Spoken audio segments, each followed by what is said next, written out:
Thank you for staying tuned. Welcome to Business Incorporated.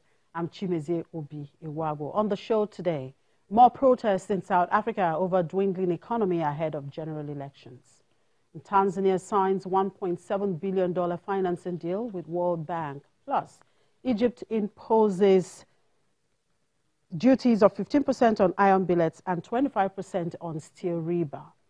First, we start off with the markets, and it looks like a negative Monday here in Africa as the major markets were swimming in the red territory at intraday. The JSE index in South Africa took the heaviest beating, down 0.26%. In Nigeria, the NSE index was down 0.05%, while the EGX30 index in Egypt was down 0.08%. Kenya closed negative on Friday. In the Middle East, Abu Dhabi's stock market rose from the previous session's high on Monday, lifted by First Abu Dhabi Bank, while Qatar Electricity and Water weighed on the Qatar index. The Abu Dhabi index was up 0.93%, with First Abu Dhabi Bank adding 1%, while Dubai's index rose 0.62%, supported by a 2% gain in Dubai Islamic Bank. Saudi Arabia's index traded higher, adding 0.33%, with Bank Al Bayad rising 1.7% after its first quarter net profit grew more than 23%. Meanwhile, Qatar's index was down 0.14%, with Qatar Gas Transport losing 3.1% and Qatar Electricity and Water shedding 2.3% after its first quarter net profit fell nearly 22%. And in Europe, markets were higher in the morning trade, with investors reacting to acquisition news and developments in U.S.-China trade talks. Markets are also mulling some of the outcome from the just concluded IMF World Bank spring meetings. Let's talk to Lars Holter now, my colleague at the Frankfurt Stock Exchange, for more. Hello, Lars. Quite an age.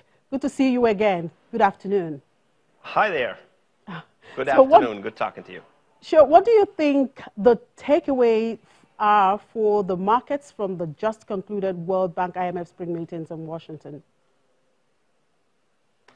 Well, certainly we got some mixed messages there. Analysts at that meeting in particular, of course, still show a certain degree of concern toward the current state of the world economy. But we've also heard a lot of confidence there, confidence about this situation slowly getting better.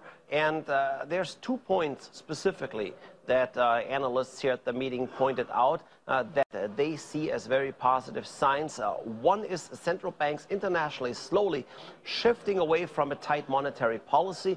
And the other very important point, of course, is that trade tensions around the world seem to be easing. We have seen this over the last couple of months, whether it was the US-China relationship or the US-EU relationship. Of course, we started out with huge problems 2 years ago, but the parties on both sides, of course, are talking, moving closer to agreements.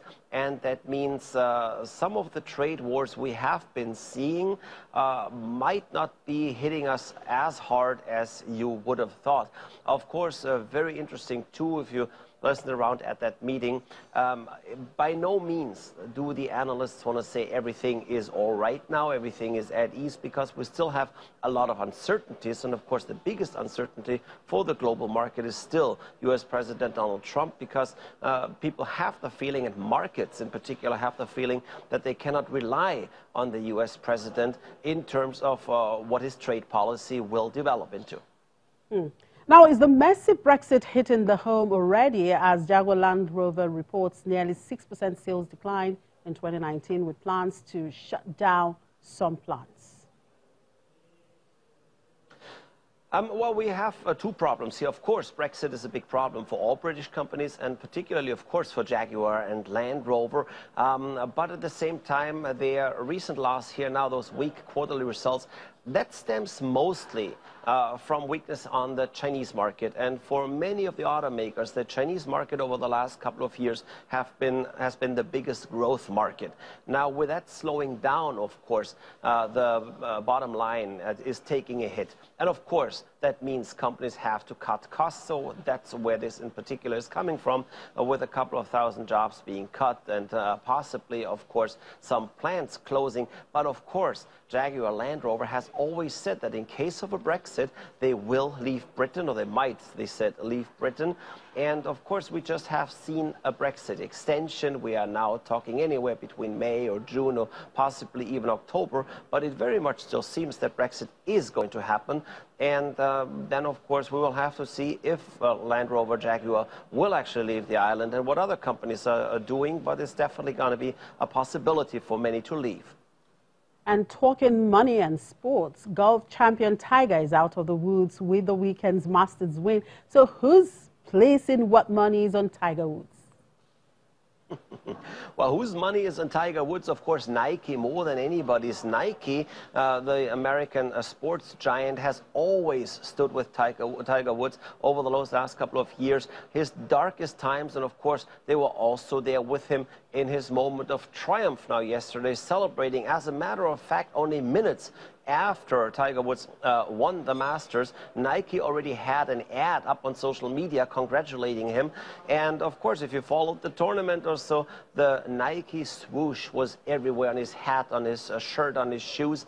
And of course, immediately with Tiger Woods being back on top, that meant fans were going into the internet right away, online stores, and they picked up everything they could find on some Nike stores. Actually, all apparel and accessories that have anything to do with Tiger Woods has been sold out within hours only after the Masters title. And an analysis by a market research company says that just the Masters win that Tiger Woods had brought Nike about a worth of $22.5 million just in brand advertising.